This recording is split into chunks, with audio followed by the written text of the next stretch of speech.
I found out my wife was planning to cheat on me, so I epically divorced her, but nothing, absolutely nothing, could have prepared me for what happened after I gave up 30 years of history with the woman I believed I knew better than myself. When I overheard the conversation by accident, a barely ended speakerphone call, her voice laughing softly and saying, "Friday night, he'll think it's just another romantic night," my blood ran cold. Every fragment of our story broke silently inside me, as if I watched the castle I built with my own hands crumble stone by stone, without being able to stop it. And the crazy thing is that she hadn't cheated on me yet, not physically. But I planned. And with the same zeal with which I planned our birthdays, dinners with friends, our vacations. There were details. There was enthusiasm. There was desire. And none of them were for me. That night, I pretended not to know anything. She lay next to me as always, with her usual perfume and lazy goodnight kiss. But I was no longer the same man. Something in me had broken irreversibly. I looked at the ceiling as she fell asleep and wondered how long it had been growing inside her. If it was always there, quiet, asleep, waiting for the right moment to explode. I reviewed every detail of our last few months, the most intense touches in the last few weeks, the lingering looks, the sweet messages out of nowhere. And I, foolishly, thought she was in love with me again. Little did he know that she was just trying to numb the guilt. I remained silent for exactly 6 days. During these days, I went through all the stages of grief. Denial, anger, bargaining, deep sadness, and then, clarity. I began to devise my own plan. Hers involved dinner and a night of pleasure with another man. Mine would involve every inch of our history being ripped away as if it had never existed. And that was how, without her knowing, I transferred the car into my name alone, reviewed all the documents for the house, which was already mine by inheritance, discreetly consulted a lawyer and organized the biggest surprise of her life, a public separation, during dinner where she believed she would receive a new ring or a surprise trip. I remember the sound of her heels echoing across the marble floor as she walked down the stairs that night. She looked beautiful. That beauty of a self-assured, confident, vain, traitorous woman. I approached with a smile on my lips, the gift box in my hands, and took her to the dining room where I set the table with candles, wine and our wedding soundtrack playing in the background. The same song she chose. That was a movie scene. And she had no idea that was the end of our story. During dinner she was charming. He pretended surprise, he pretended emotion, he pretended everything. Until I gave him that box. She opened it, and found a copy of the divorce papers. Signed. Valid. And with them, a letter, handwritten, as she liked, explaining everything I knew. The silence that followed was the loudest sound I had ever heard in my entire life. She looked at me as if the world had stopped, as if I were a stranger. But I was the one who saw the strangeness in her first. He just said, "You're not going to sleep here tonight. Or any other night." She tried to say something, but her voice broke. He tried to cry, but the tears took a while to come. It was only when he understood that there was no going back that despair took over. She didn't yet know that hell was just beginning. The next morning, as she tried to pick up the pieces of her own dignity, I made sure there was no trace of her in the house. All her belongings were organized with surgical precision and delivered in front of her mother's house, in a black, sealed van, without any note. Not even goodbye. The only souvenir I left was the wedding album, torn up, page by page, in a box with the title, "Memories of Something That Never Was." But the real impact came in the third act of my revenge. During the divorce process, she discovered that she was entitled to absolutely nothing. The house was my inheritance. The car, transferred earlier. Accounts blocked. Her lawyer tried to object, but everything was already foreseen, even the weak arguments. Her every move was being anticipated by me, like in a chess game where the king is already cornered and the queen still thinks she can give check. And what about the lover? She had hand-picked him. young, seductive, confident, and ambitious. She thought she would start a new life with him. But the man, who made her laugh so much behind the scenes of her desire, disappeared from the map when he discovered that she no longer had assets or reputation. She tried to find him. Called.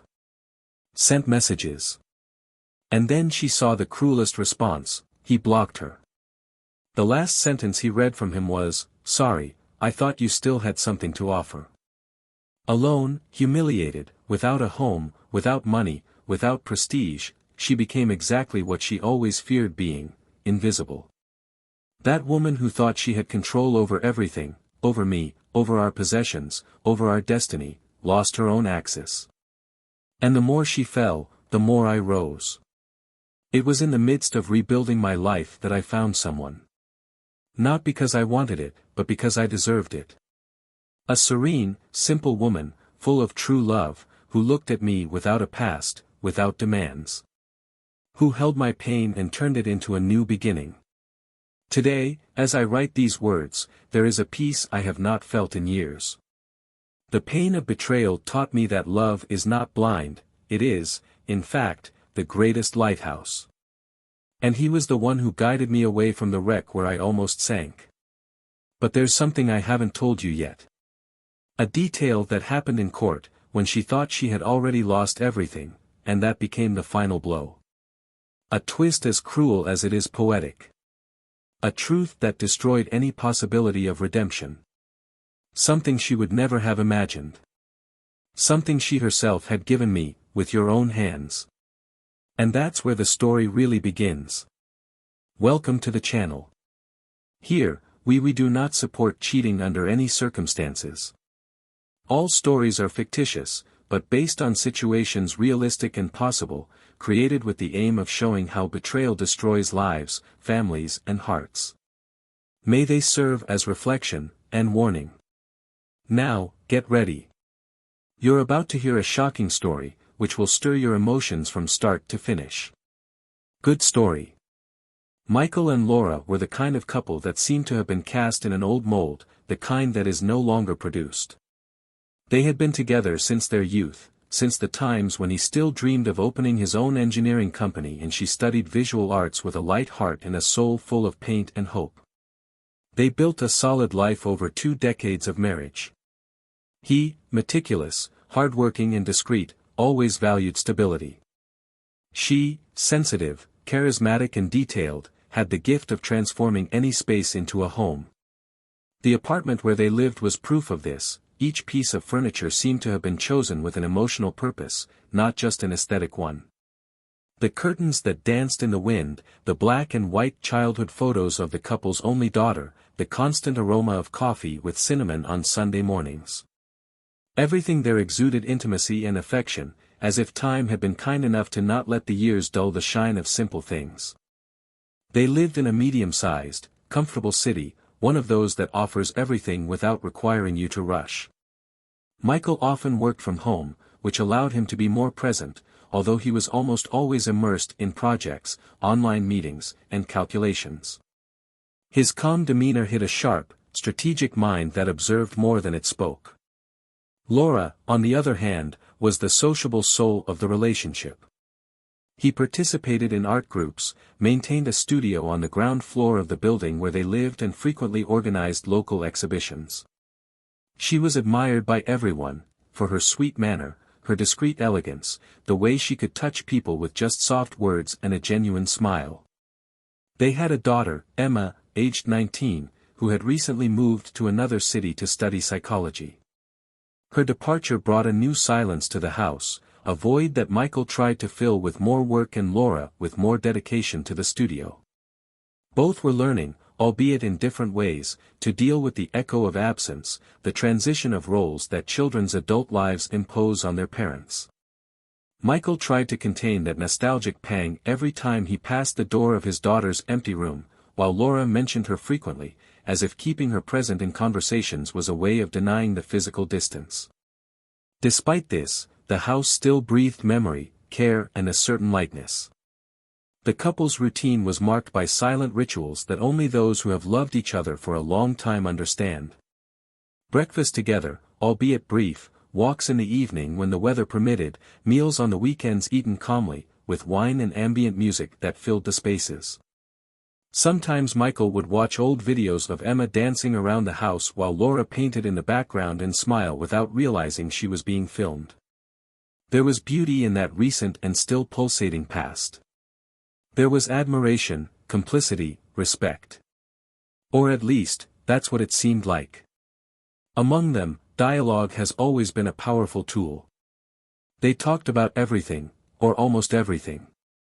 They talked about politics, art, cinema, changes in the behavior of new generations, old age that was slowly approaching the idea of perhaps, one day, moving to a calmer place, with a garden where Laura could plant lavender and Michael could write his memoirs. They were intimate to the point of recognizing the other's silence. When she didn't say much, he knew it was out of introspection rather than detachment. When he took a while to respond, she understood it was because he was weighing his words. It was a relationship built on patience, or, at least, the appearance of patience. In recent months, however, there was something different, almost imperceptible, like a subtle mismatch between the gestures that previously seemed to dance in the same rhythm. Michael had noticed small changes. Laura's messages were more spaced out during the day, her presence more dispersed, her looks more vacant. There was still affection, but something about his energy seemed distant. Nothing explicit, nothing blatant. She still cooked his favorite dish on Friday nights, still laughed at his discreet jokes, still hugged him from behind when he was focused on the computer. But there were moments when he felt that her body was there, but her mind was sailing on other tides. Laura also noticed changes. Michael seemed more methodical, colder at times. She attributed it to the pressure of work, bills, worries about her daughter's future.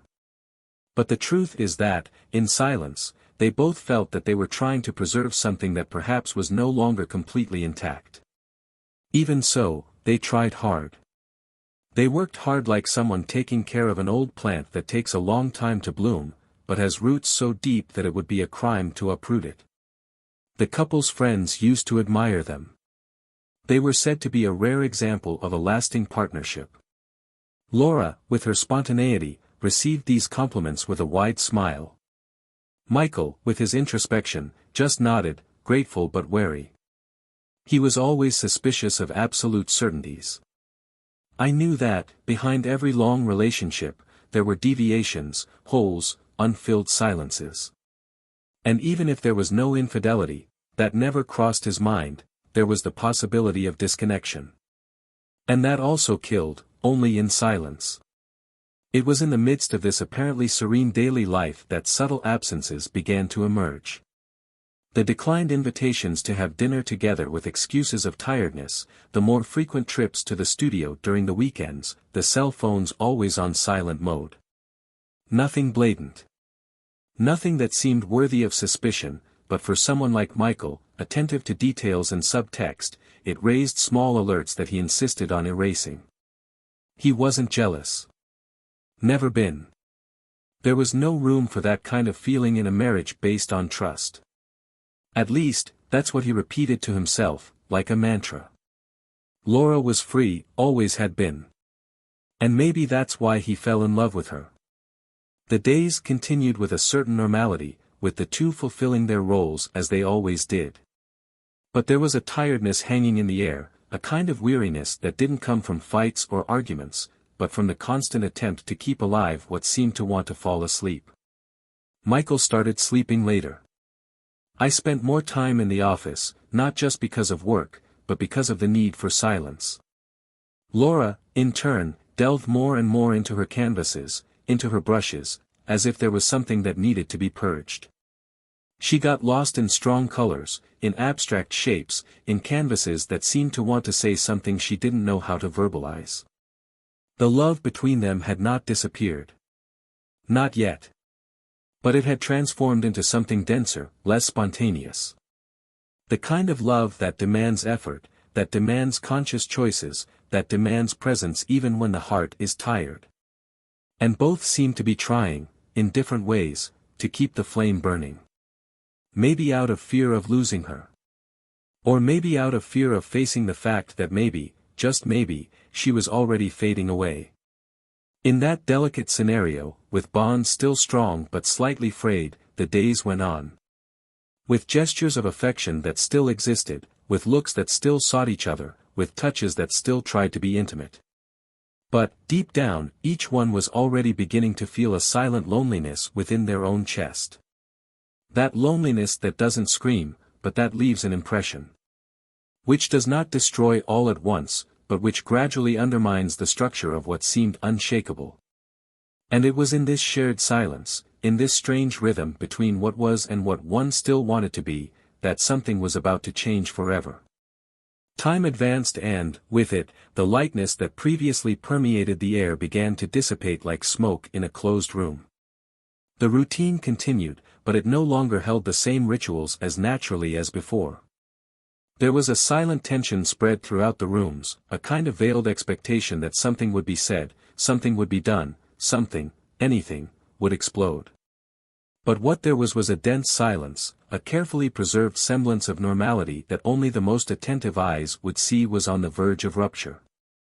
Michael woke up every day at the same time, drank his coffee the same way, dressed with the same sobriety and locked himself in his office for hours, as always. And yet, there was something different about his movements. His eyes searched more frequently, his ears listened beyond words, and his mind searched for details that never before deserved attention. Laura, in turn, was increasingly self-absorbed. His paintings took on a darker tone. The shapes lost delicacy and became more instinctive, rough, as if there was a whirlwind inside her that she was trying to contain through the canvases. His trips to the studio became longer, his meetings with art colleagues more frequent, his dinners with Michael increasingly brief and disinterested. One evening, as he watched her at the table, talking enthusiastically about a new exhibition she was involved in, something in her gaze awakened a feeling in him that he did not immediately recognize. It wasn't distrust. It was a more primal discomfort, almost physical, as if something was out of place and he couldn't name it. Laura smiled as she spoke, gestured excitedly and avoided his eyes with a disguised lightness. Her phone vibrated discreetly in her bag, and when she saw the name that appeared on the screen, she quickly slid her fingers to silence it, smiling as if hiding a technical failure. Michael said nothing. Just watched. There was a name there, short, foreign, that he didn't recognize. And it was at that moment that a kind of internal alert was lit, not with violence, but with surgical precision. He continued to have dinner with her, to listen to her, to smile in response, but from that night on, something inside him had changed. He began to record every small deviation in behavior with the precision of an architect mapping cracks in a structure. The more carefully chosen clothes, the more frequent makeup, the insistence on leaving the cell phone away from any shared surface, the sudden need to go to the studio on Sundays, when before I preferred to cook together. Michael wasn't paranoid. On the contrary, he was always proud of being a balanced man. But there was an older, almost primitive instinct that guided him now. And when he realized that Laura had changed the passwords to the studio's computer, the ones he always had access to, he knew exactly, there was something hidden. But even so, he didn't confront her.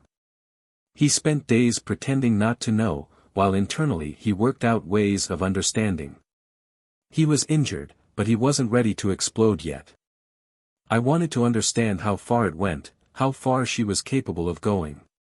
It was then that, on a gray afternoon, while Laura was rushing out saying she needed to get some frames for the new exhibition, Michael decided to go to her studio. I had a copy of the keys, of course. Always has. This was a joint construction, and although he had never been involved with the paintings, he was the one who renovated the space, installed the shelves, painted the walls, adjusted each light spot with care. As she entered, she smelled fresh paint, but also a masculine scent that wasn't hers. It wasn't strong, nor invasive. It was subtle. But it was there. And that was enough. He walked between the still drying canvases, looked at the sketches, felt her presence permeated in every corner. And then he saw it. An envelope partially hidden under fabric. Inside it, a note with quick strokes, Friday at 8 p.m. I can't wait to see you again. That restaurant has our vibe. Yours. The signature was just one letter, D. Michael felt heat rise to the back of his neck. There was no full name, no explicit mention of what would happen, but enough so that everything he was trying to deny became concrete. Still, he didn't confront. Not that day. He returned home, put the keys away, prepared dinner as if nothing had happened. He looked at Laura with different eyes now. Each smile seemed more fake, each gesture more rehearsed. Deep down, I hoped she would say something. Let it open. Let him confess. But she didn't say. Pretended, as always. As if there was nothing wrong. And Michael realized that the woman he loved was becoming a stranger. Not because she was with someone else, but because she hid who she really was when she was alone. On Thursday, she said she wouldn't go straight home the next day. That there would be a get-together with the exhibition staff. Michael just nodded. He said it was fine. He didn't question it. He prepared himself in silence. On Friday, he bought flowers, prepared a letter of thanks for all the years together, not out of blind gratitude, but because he knew that night would be the end of an era, and left everything carefully laid out on the dinner table. He dressed calmly, went to the hairdresser, carefully adjusted his suit, and left before she returned. He spent the whole day moving, watching her from afar without her noticing. He saw her get into the car with a man he had never seen before. Tall, elegant, younger. There was no rush between them.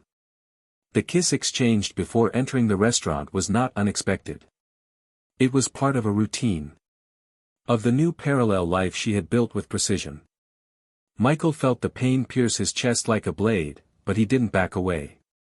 He didn't scream, he didn't cry. Just watched. Like someone who finally sees what they feared. Like someone watching the last chapter of a story that they swore would never end. The restaurant was one of the couple's favorite places. An intimate environment, with soft lighting and a jazz soundtrack that supported long conversations. He never imagined that she would use that space to live another story. But there they were, laughing, exchanging glances, touching hands on the table with the freedom of those who know each other well. He didn't go in. Didn't confront. Not yet. He left before she saw him. I needed more than the image. I needed the impact. From the weight. From the definitive memory. And then he planned. He planned it like someone designing a building that needs to be built and demolished at the same time. He spent the weekend with frightening serenity. Prepared documents, reviewed accounts, transferred amounts, printed records. His pain was cold, precise, without scandal. It was the pain of someone who loved too much and was not loved back with the same truth.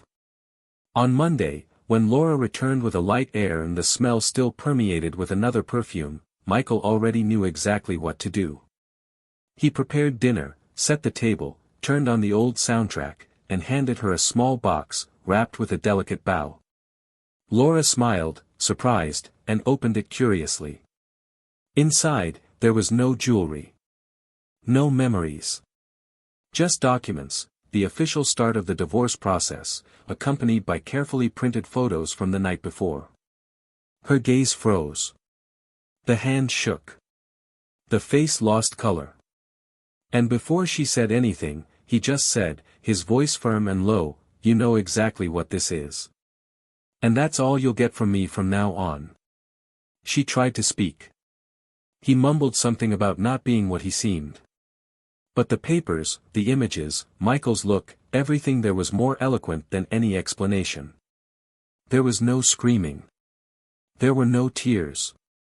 Just the dry sound of the envelope on the table. And a growing absence, an absence that took over the air and the two motionless bodies.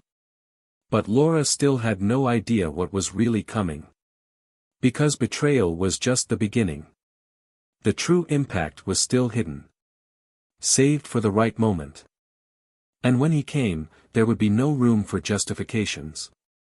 just for the truth. The truth she had fed herself without realizing it. Laura took a while to process everything. His hands were still shaking as he put the papers back in the box. She barely blinked. He seemed to search the walls for a way out that wasn't there. Michael, in turn, remained standing, watching her with a mix of pain and relief. That woman in front of him was no longer the same one who once promised him eternal love in front of all his friends and family. It was another. Someone he didn't recognize, despite the familiar face, gestures and voice. She tried to speak, but no words came. The throat is dry, the breathing is quick, the face is colorless. Finally, she looked up at him and said that she wanted to talk, that she needed to explain everything. Michael just crossed his arms. He said there was nothing more to explain. She said that everything he needed to know was in the papers and in the images that she herself let happen. But she insisted. I wanted to be heard. He wanted to justify himself. And maybe, deep down, I still believed there was some chance of reversing it. She asked him to listen to her for a few minutes. He promised he wouldn't lie. He consented, without showing any emotion. They sat across from each other, like two strangers forced to deal with a shared past. Laura started by saying that she didn't know how it started, that things were developing slowly, that there was no plan, just a need that she didn't know how to deal with. She spoke of emptiness, of loneliness, of the way she felt invisible even when surrounded by attention. Michael listened to her in silence, without interrupting, without reacting. Not because I believed every word, but because I wanted to understand. I wanted to know how far she would be able to go. Then she mentioned Daniel's name. She said she was someone who made her laugh, who made her feel alive, who reminded her of who she was before she became a wife, a mother, an adult.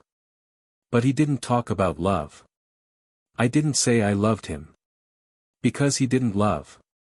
And perhaps that was the cruelest point of all, she destroyed everything for something that wasn't even real. Michael listened until the end. When she finished, he took a deep breath. He said he understood the feeling, but did not forgive the act. He said it wasn't a question of anger, but of the end. And what hurt him was not just the kiss exchanged with another, but the cowardice of someone who prefers to betray rather than face the discomfort of the truth. She cried. He apologized. He begged for understanding. And then, he stood up. He walked to the office, picked up a folder and returned to the living room. He said there was one more thing. One last thing. A detail that perhaps she had forgotten. He handed the folder into her hands. She opened it slowly. Inside were the house's official documents. Deeds, taxes, bank records. All in his name. Just his. Laura opened her eyes wide, confused. He asked what that meant. Michael approached and said firmly, "It means you have no right to anything, Laura. Not the house, not the car, not the bills. Everything you thought was yours never was. I let you believe. I let you build your life on this illusion. But now, it's over." She was left breathless. He murmured that that couldn't be true. He said he always believed that everything belonged to the two of them, that they were together in everything. And he just replied, "You believed, but you didn't ask. You trusted, but didn't read. And now, he's seeing the consequences. And there's more, Laura. Much more. Because what you did to me, I won't forget. But what you will experience from now on will be your daily memory." She fell sitting on the sofa, unable to control her crying. He said he needed time, that he could try to rebuild everything. But he stood his ground. He said she had already made her choices. And that he was just respecting that.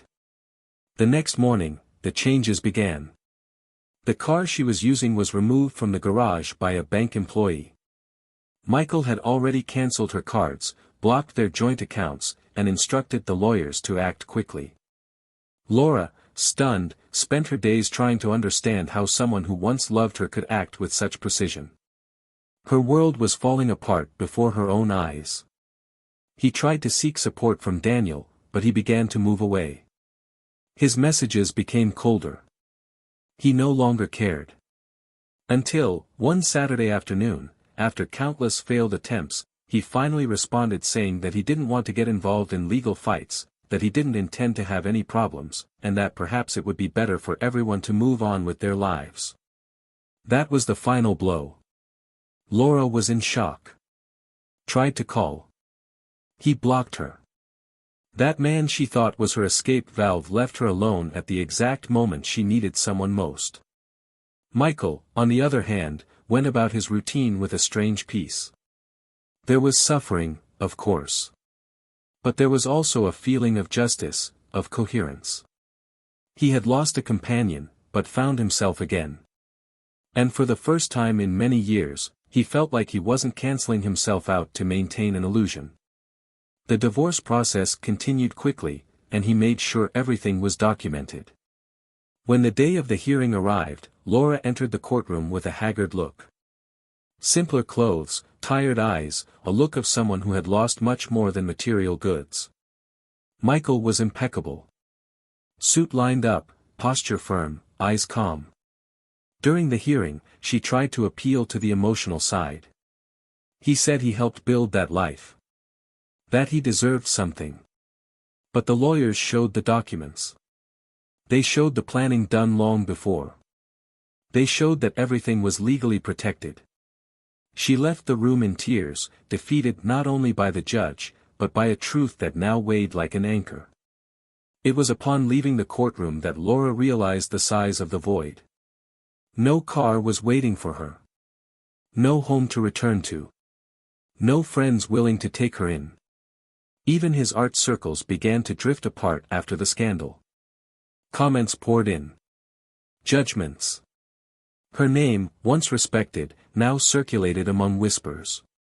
And every day, the memory of the life she had with Michael tortured her more.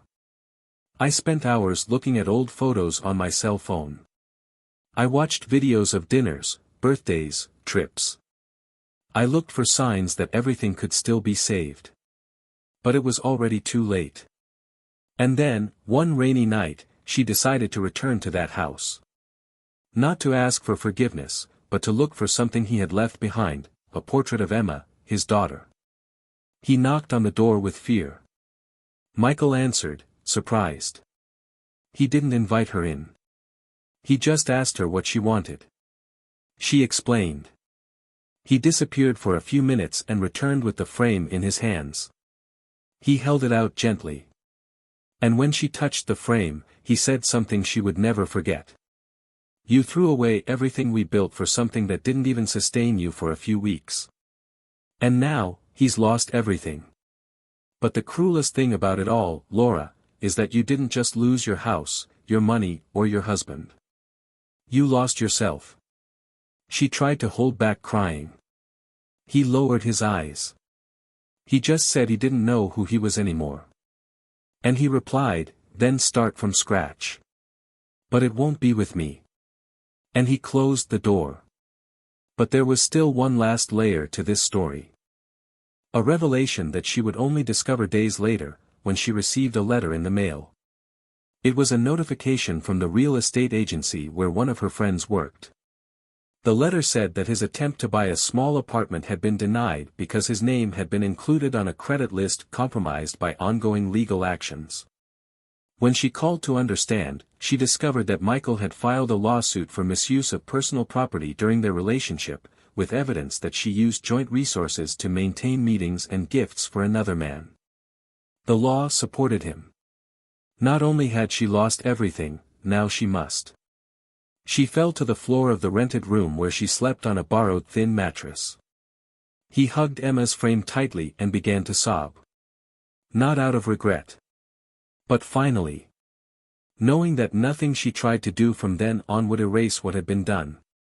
And the world, once full of possibilities, was now reduced to 4 cold walls, a tarnished name, and the echo of destruction itself. What Laura never imagined, however, was that that story still had one more hidden chapter. Something that was not in any document. Something that, when revealed, would completely change the way she saw everything she experienced. Because the final blow, the real secret, was yet to come. Laura spent days locked in that small apartment furnished with scraps, between bare walls and silence that seemed to scream. The mattress on the floor, the noise of the plumbing, the stuck window that wouldn't close properly, everything was uncomfortable, a perfect metaphor for a life that had collapsed into silence. She avoided going out, avoided facing acquaintances, avoided any mirror that could reflect what was left of her. His phone was practically dead. Messages were rare, calls non-existent. Daniel had disappeared. The friends became sporadic shadows. Even her mother, a woman with a strong temper who had always welcomed her, now limited herself to short words, laced with veiled judgments and poorly concealed disappointments. His daughter, Emma, was the only living point of contact, but even she showed a growing coldness. They talked, yes, but without depth. The words came measured, contained, and behind them, Laura felt the pain of someone who was deeply disappointed and still tried to be respectful. One afternoon, he received an unexpected email. It was a notice of appearance for a supplementary hearing in the divorce proceedings. A legal addendum requested by Michael. The content was vague and technical, but the summons sounded more like an omen than a simple legal procedure. The night before the hearing, Laura didn't sleep. He spent hours staring at the ceiling, trying to imagine what else could be coming. I felt like I hadn't yet reached rock bottom. And that feeling tightened his chest like an anchor on the high seas. The next day, he entered the forum with hesitant steps. He was wearing the only formal clothing he had left. Michael was already there, sitting next to his lawyer, impassive as usual. His eyes looked at her briefly, without resentment, but also without any trace of affection. Laura sat on the other side and took a deep breath, trying to prepare herself for what was to come. The judge entered, the case was opened, and Michael's lawyer asked to speak. With technical coolness, he announced the presentation of new documentary evidence, classified as relevant information for the final configuration of the civil assets and liabilities regime. Laura frowned, not understanding. The judge authorized the exposure of the new element. Then, the lawyer opened a folder and handed the court officer a series of documents. Photos, emails, bank transactions. The judge read it carefully. His expression, previously neutral, gradually transformed, revealing a contained surprise. When he looked directly at Laura, there was a different expression in his eyes, almost pity. It was then that the judge, in a deep voice, uttered the words that would mark the exact moment in which Laura understood the size of the fall. The house where she lived before the divorce had been fully purchased with money received by Michael before the marriage. An inherited property, later renovated with your own funds. But more than that, all the improvements made later had been registered in his name. And most devastatingly, the records showed that, in recent years, Laura had unknowingly transferred her share of any future assets by signing, in trust, a document authorizing Michael to act on her behalf for estate administration purposes, a document she signed, years ago, in the middle of the mortgage renewal paperwork. The lawyer explained that this had been done in good faith, at a time when everything still seemed solid, but that now, it became the final shield against any attempt by her to claim any material right. Laura stood still. The room spun. She vaguely remembered that day. Signed without reading. I trusted him. I believed it was just another of the bureaucracies of adult life. Never questioned. Now, he realized that he had given him, with his own hands, absolute control over everything. But the final blow was yet to come. Michael stood up and asked the judge for permission to speak. His voice sounded firm, but carried with a restrained weight. He said that, throughout their marriage, he tried to protect what they had built, emotionally and materially. He said he didn't want revenge, but justice. And then he turned to Laura and said, with cutting tranquility, that she didn't know the worst part. That everything that was happening was a consequence of one last gesture of hers that he would never forget. Laura, confused, could barely articulate a question. It was the judge who requested the exhibition of the last annex. And it was then that the revelation came, raw, direct, irrefutable. A detailed report of transactions carried out by Laura, in the last months of the marriage, with joint cards and accounts, showing that she had used the couple's money not only to support meetings with Daniel, expensive dinners, brief trips, discreet accommodations, but that, at a certain point, she had made a large sum transfer to his personal account, in an attempt to help him pay off a debt. The problem is that that amount legally belonged to a financial reserve inherited by Michael, used to guarantee Emma's studies. Laura had touched that money. And in doing so, he had committed a civil crime. Diversion of resources linked to family inheritance. The judge sighed. He asked if Laura had anything to say. She didn't respond. His mouth was half open, but there was no sound. His eyes fixed on the papers in front of him. Michael continued, "You touched our daughter's future. You have crossed all possible limits. I could have gotten over the betrayal. I could have left you with just the emptiness of the wrong choice. But when I found out that you tampered with what was hers, the only thing left for me was to act. Because for you, I no longer felt anything. But for her, I would do anything." The room was silent for a few seconds. Laura then stood up slowly, like someone carrying the entire weight of the world on her shoulders. He tried to get closer to him. "I wanted to apologize. I wanted to explain." But he took a step back. "I just said, you destroyed everything by yourself. And now, you will deal with this alone." At the exit of the forum, the local press was waiting. Someone had leaked details of the process. Laura was approached, questioned, filmed. The images ended up on social media within hours. And that same day, she lost the last job she had hoped to get. Michael, in turn, refused all interviews. He disappeared from public view for a while. Traveled. He met old friends. He reconnected with people who had distanced themselves over the years due to their marriage priorities. He wasn't looking for a new love. Not yet. But little by little he found his own reflection in the mirror. Laura remained in a small apartment for a few more months, until she was evicted. Debts accumulated. He tried to appeal legally, but the documents were very tied up. No lawyer took the case without payment in advance. Tried to talk to Emma. The daughter simply replied, "You touched what was mine, mother. I love you. But I don't trust you anymore." And that's how the woman who once had everything ended up in a borrowed room, with an old mattress and the frame of a daughter who didn't want to see her anymore. Alone, devastated, and with too much time to think. And yet, what haunted her most was not the absence of comfort. It was remembering that it was she who offered, in trust, the power that destroyed her. She was the one who signed it. It was she who chose it. She was the one who handed over the keys. With your own hands. The public exposure of the latest events turned Laura's destiny into an uncontrollable spiral, as if all that was left now was to silently watch her own collapse. After the hearing, she began to live on the sidelines, not only from the society that once admired her, but also from herself. She avoided busy streets, places where she could be recognized, and looks that carried judgment, even silent ones. "I tried to maintain a minimal routine, sticking to small daily gestures so as not to go completely crazy." He bought essentials with counted coins, wrote letters to his daughter that were never sent, mentally organized conversations that never happened. Each morning was a greater challenge than the last, as if the very act of waking up was a punishment.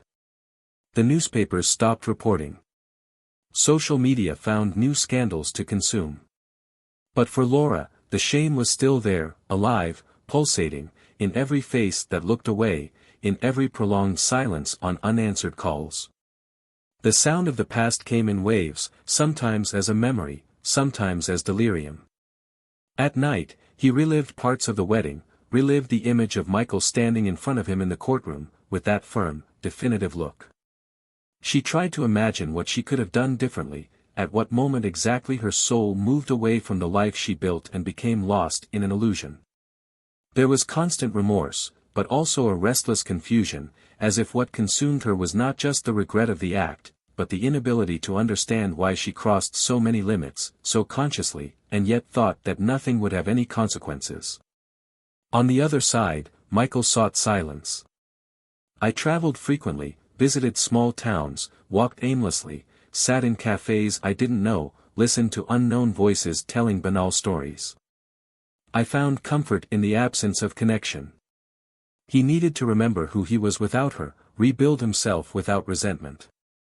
Laura's words at the hearing still echoed in her mind, not from impact, but from exhaustion. The betrayal no longer caused him pain.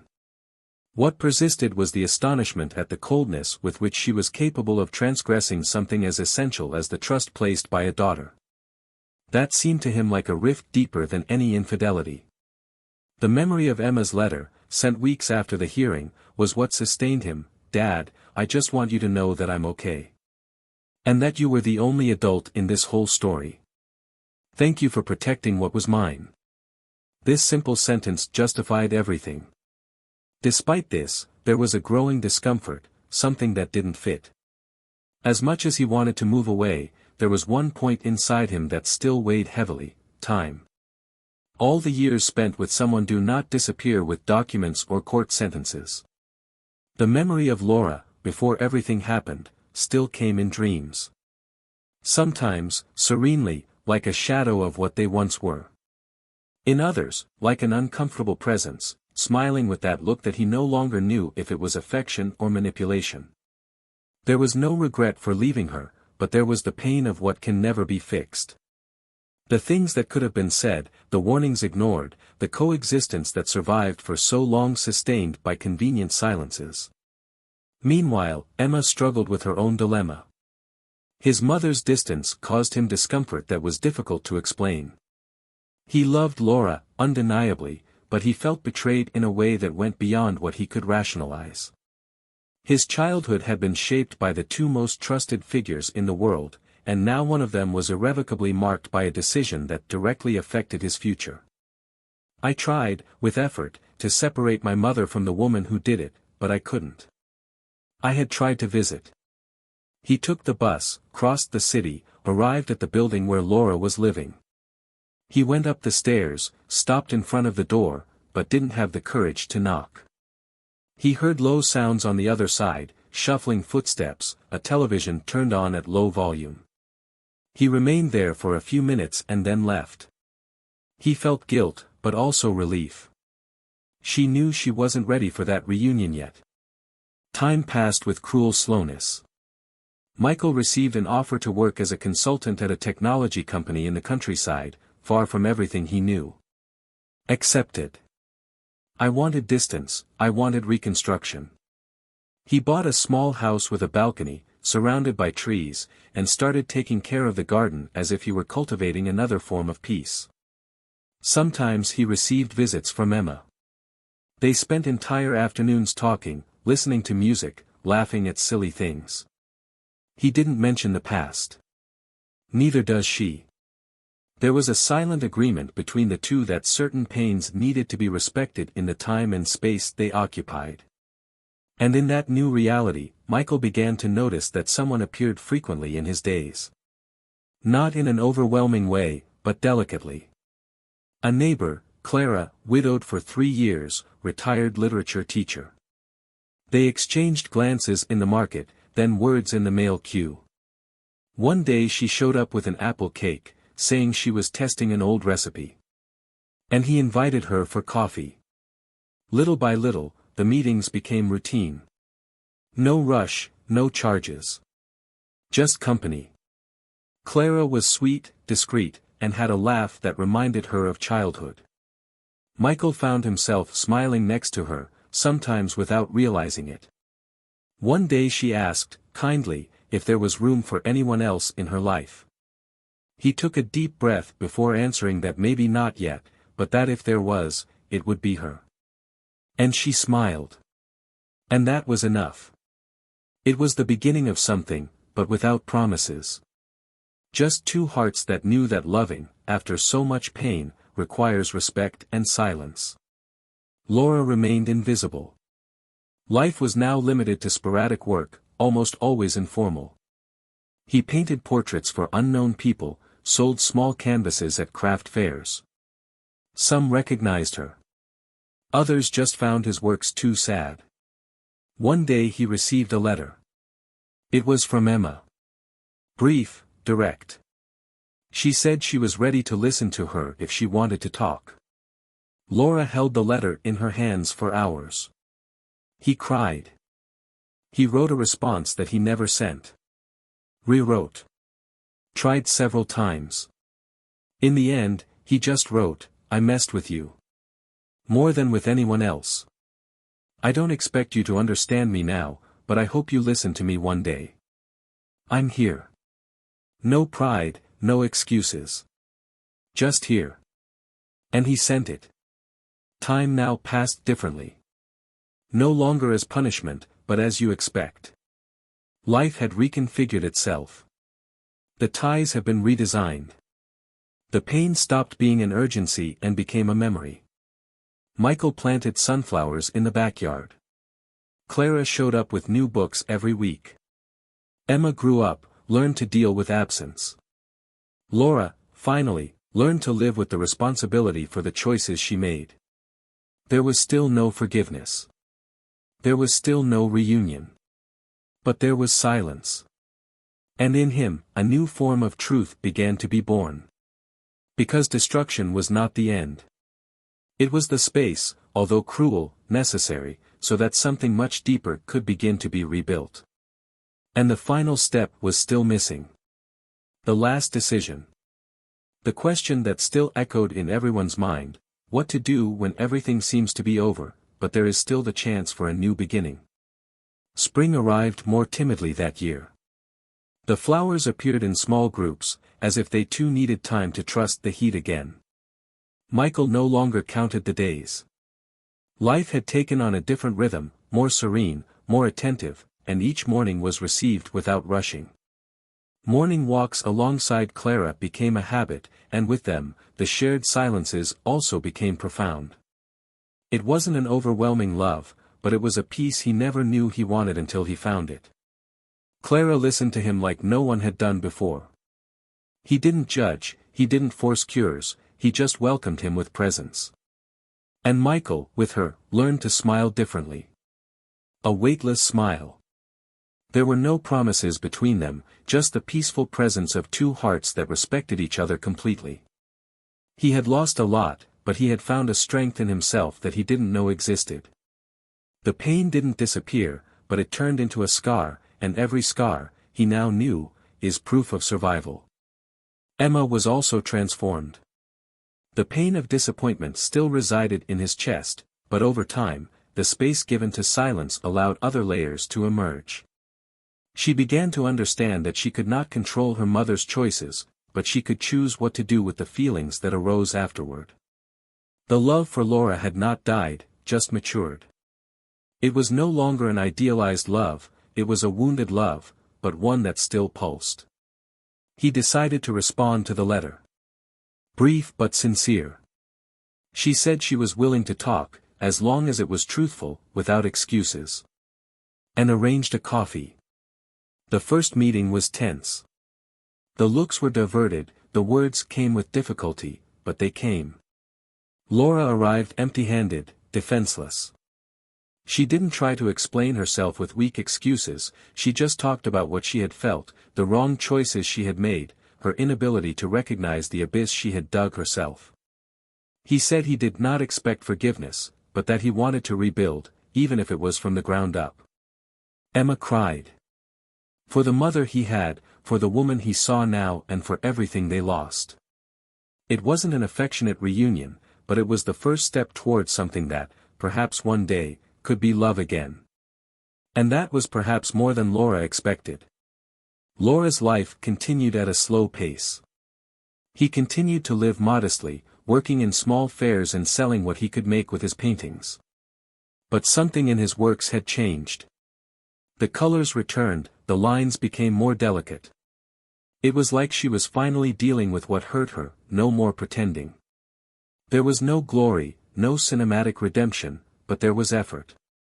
The name still carried public scars, but she no longer escaped attention. He learned to see every crooked look as part of the price he needed to pay. Sometimes I still dreamed about the past. I woke up sweating, scared, with the image of Michael walking away. But I no longer ran after him, not even in my memories. He understood that his loss was the final consequence of his own inaction. And living with this awareness was his daily penance. Michael received a letter a while later. It was Laura's. Very short. He was grateful for not having exposed more than necessary, for having protected his daughter, for having been fairer than she deserved. And he ended with a sentence that disconcerted him for days: "You destroyed me with a precision that you only have when you still love, even if very little." He read it, reread it, then tore it up. Not out of anger. But because he didn't want to keep anything that tied him to the past. I had done this for too long. I preferred the garden, the walks, the conversations with Clara. There was still time. And he wanted to live it with dignity. Months passed. Emma returned to visit her father frequently. I sat with Clara on the porch, they exchanged stories, shared coffee, laughed. One day, Emma asked if he had forgiven Laura yet. Michael took a deep breath. He said yes, but that forgiveness did not mean reconnection. She said she had accepted who she was, and that was enough. Emma didn't ask anymore. From then on, things seemed to have settled down in each place. Laura, in her loneliness, started attending a painting group at a free cultural center. He started giving small classes to children in the community. There, he found a purpose again. The children didn't know her. They didn't judge. They only saw a woman who taught how to transform color into feeling. A boy one day handed her a drawing of a family holding hands and said she looked like a good mother. Laura cried for hours that night. For irony and hope. At the last exhibition he attended, a man approached his booth and pointed to a blue screen, with traces of rain and a small, solitary boat. He asked her if she believed that little boat would survive the storm. Laura smiled with teary eyes and replied, "He doesn't know he can sink, so he continues. And that's what keeps it afloat." The man smiled back and bought the work. It was the first canvas sold for a fair price in a long time. She kept the money, but she kept the look on that man's face even more. It was as if, for the first time, someone saw the woman and not the error. Each person's life followed different rhythms. None of them were the same as before. But everyone learned, in their own way, to start over. And if there is something that time cannot erase, it is the consequence of our own actions. Some pay in pain. Others with maturity. Some with both. But what everyone learned was that the truth, no matter how cruel, is always more worthy than any comfortable lie. And if you've made it this far, now it's up to you. Comment below what you thought of this story. Which character touched you the most? What attitude did you understand? Which one could never forgive? Subscribe to the channel so you don't miss any stories like this. Here, the narratives are fictional, but the feelings are real. And remember, this channel does not support betrayal under any circumstances. Every story has a choice. And every choice, a price.